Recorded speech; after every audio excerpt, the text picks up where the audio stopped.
Buenas tardes a todos y a todas, los compañeros de los medios de comunicación. Bueno, esta conferencia de prensa es básicamente para hacerle un llamado al presidente López Obrador a que sea sensible con todos los millones de mexicanos que han perdido sus empleos y que pues implemente ya a la brevedad el ingreso mínimo vital. No quiero volverles a repetir los datos porque ustedes han atendido todas las conferencias de prensa a los que los hemos invitado al respecto de este tema.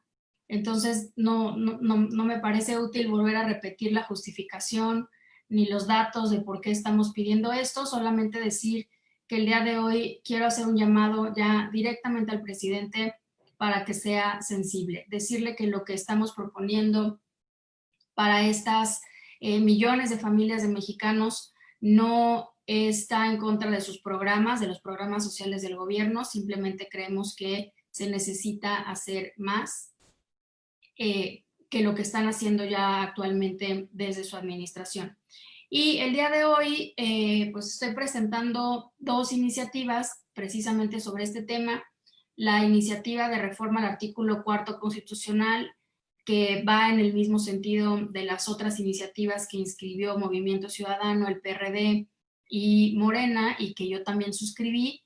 Y ahora, somos alrededor de unos 50 legisladores y legisladoras, principalmente del Partido de Acción Nacional, pero también están suscribiendo esta iniciativa la diputada Lorena Villavicencio, Marta Tagle, Verónica Juárez, que como ustedes saben, y la senadora Claudia Ruiz Massieu, que también se suma ahora a este esfuerzo. Son dos iniciativas, una de reforma al artículo 4 constitucional y la otra a la Ley General de Desarrollo Social, exactamente en el mismo sentido de establecer un ingreso mínimo vital de emergencia para circunstancias como las que estamos viviendo en este momento. Simplemente recordarles que lo estamos haciendo para que esto se discute en su momento y pueda quedar de manera permanente en la legislación, pero que no es necesario contar con esto en la ley para que a través de una decisión de gobierno, el gobierno de la República pueda otorgar este apoyo que estamos proponiendo, sea al menos de 3 meses, a las personas que no tengan otro tipo de ingresos, ni de gobierno, ni por supuesto de ingresos, digamos, producto de su trabajo, y que pues ayudaría, como ya lo hemos explicado muchas veces, no solamente a aliviar la situación de las familias, sino a que la economía no se siga cayendo aún más. Entonces, bueno, pues la verdad es que ese es el mensaje que yo les quería transmitir. Creo que se nos está acabando el tiempo para estas familias que necesitan y que todos los días se están engrosando las filas pues de la pobreza, y que pues México no, creo que no debería de quedarse atrás en una política como estas, cuando estamos viendo otros países que lo están haciendo ya desde hace algunas semanas. Pues muchas gracias. Este es el mensaje que quería compartirles, una nueva iniciativa y un llamado ya directo al presidente de la República para que sea sensible a las familias que están perdiendo sus ingresos y que no están cubiertas por los actuales programas sociales del gobierno. Muchas gracias. Gracias, gracias, presidenta. Tenemos la lista que habitualmente hacemos, la encabeza Jorge Chaparro de La Razón. Adelante, Jorge. Gracias, diputada. ¿Qué tal? Muy buenos días. Buenos días, Jorge. Preguntarle, el presidente pues ha sido reacio a entregar estos recursos a los trabajadores directamente, no ha tenido esta pues solidaridad, por llamarle de alguna forma, con los trabajadores. En cambio, su partido ha promovido, por ejemplo, una iniciativa para que sean los propios trabajadores quienes financien su situación de despido laboral. Es decir, que tomen recursos de las AFORES para poder mantener este tiempo en que no van a poder trabajar, y lo presentó Mario Delgado.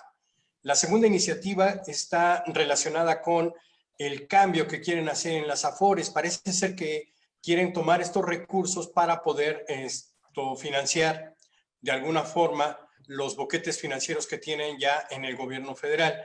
Me gustaría conocer su opinión al respecto sobre estos dos temas porque están íntimamente relacionados con la situación de los trabajadores en situación de desempleo, valga la expresión, que tendrán que, o por un lado, utilizar los recursos que reciben de las AFORES, o por la otra, pues prácticamente poner las AFORES al servicio del gobierno federal a través de esta modificación que pretenden hacer para cambiar todos los recursos al Banco del Bienestar. Muchísimas gracias por su respuesta. Buen día.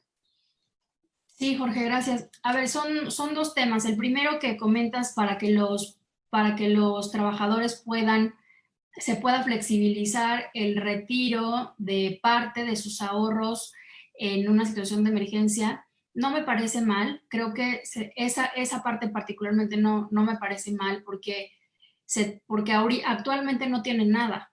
Ahorita no tienen ni el ingreso mínimo vital ni esta posibilidad. Yo creo que entre más opciones le demos a la gente para poder pues pagar la renta, poder comprar las medicinas, comprar los pañales de los bebés, o sea, necesitamos generar alternativas para que la gente pueda resolver los problemas del día a día. Esa parte particularmente no me parece mal. La otra parte que tú comentas de traspasar el dinero de las AFORES al Banco del Bienestar, creo que esa parte sí se tiene que estudiar a mucho más detalle.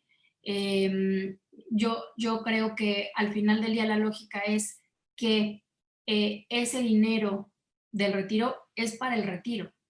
Lo puedes usar como actualmente lo prevé la ley cuando pierdes tu trabajo, no todo, una parte, y ahorita se está proponiendo flexibilizar un poco más para situaciones de emergencia como esas, que al final del día es lo mismo, es desempleo, es pérdida de ingresos, pero siempre con la clara idea de que ese dinero es para el retiro. Y si lo ponemos en el Banco del Bienestar, pues creo que ahí podríamos correr el riesgo de que ese dinero se gaste en otra cosa. Yo no tendría la seguridad de que ese dinero va a estar ahí después de que acabe el sexenio del presidente López Obrador. Entonces creo que sí tenemos que tener mucho cuidado con esa figura. Y una cosa es usar una parte en una situación de emergencia y otra cosa es poner en riesgo todo el dinero de las AFORES. Pero bueno, y al final del día eso no resuelve tampoco el problema del que estamos hablando, porque estamos hablando de que solamente un porcentaje de la población tiene Afore, que son o somos los que tenemos la fortuna de tener un trabajo formal, ¿no? En el sector de la informalidad. Y hay que recordar que alrededor del 60% de la población económicamente activa en nuestro país trabaja en el sector informal. Entonces, el ingreso mínimo vital, o como le quieran decir, ingreso mínimo vital, ingreso básico vital, ingreso único vital, porque todos le han cambiado un poco el nombre, pero es lo mismo, está enfocado fundamentalmente a los del sector informal, que no tienen ningún tipo de seguridad social. O sea, la señora que vende comida en la calle, tamales, taquitos, quesadillas, los boleros, los mariachis, ¿no? Y otros artistas, en fin, o sea, todos este tipo de los que ayudan a estacionar los coches en la calle y los lavan, las personas que te ayudan a meter las cosas en el súper, en las bolsas del súper, o sea, todas estas personas no tienen ahorros, no tienen afores, no tienen nada. Entonces, justamente ese es para ese tipo de personas, que además son muchísimas en este país, para ese tipo de personas está pensado este ingreso mínimo vital, las trabajadoras del hogar. A muchísimas trabajadoras del hogar las mandaron a descansar a su casa para que ahorita en la pandemia, pero sin sueldo. Entonces, y muchas de ellas todavía no están registradas en el Seguro Social. Entonces, bueno, para esas personas está pensado este ingreso mínimo vital, personas que viven al día, personas que no tienen ahorros y que hoy día están pasándola muy mal sin tener con qué pagar la renta de su casa, la comida, la luz, etcétera. Entonces, bueno, es nuevamente el llamado y decir que no vamos a dejar de insistir, no vamos a dejar de insistir en este tema, que además, como ustedes ya saben, pues es de los pocos temas que tiene un amplio consenso entre todos los grupos parlamentarios. Gracias, presidenta. Ivonne Reyes, de Reporte Índigo, por favor. Adelante, Ivonne. Hola, diputada, ¿cómo está? Muy buenos días. Son varias preguntas. La primera, ¿realmente qué viabilidad le ven ustedes a lo del ingreso básico?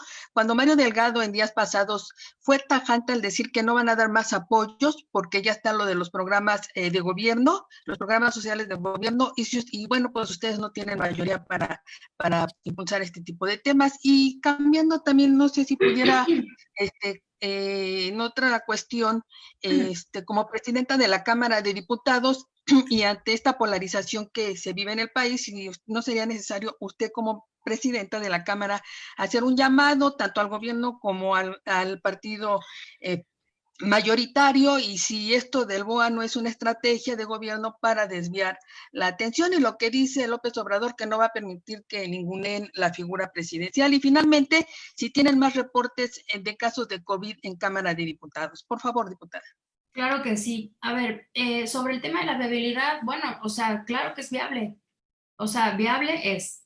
O sea, no es una propuesta que no tenga solidez en términos, o sea, que no sea, es una propuesta, la del ingreso mínimo vital, seria, sólida, o sea, tiene bases científicas, ¿no? Obviamente estoy hablando de ciencias sociales y económicas, para hacer propuesta. La propone, como ya lo dijimos, la CEPAL, y ya está siendo implementada en muchos países. Entonces, viable sí es. O sea, no estamos proponiendo una locura, no estamos proponiendo algo que no tenga factibilidad. Sí es viable. Que no haya voluntad política es otra cosa.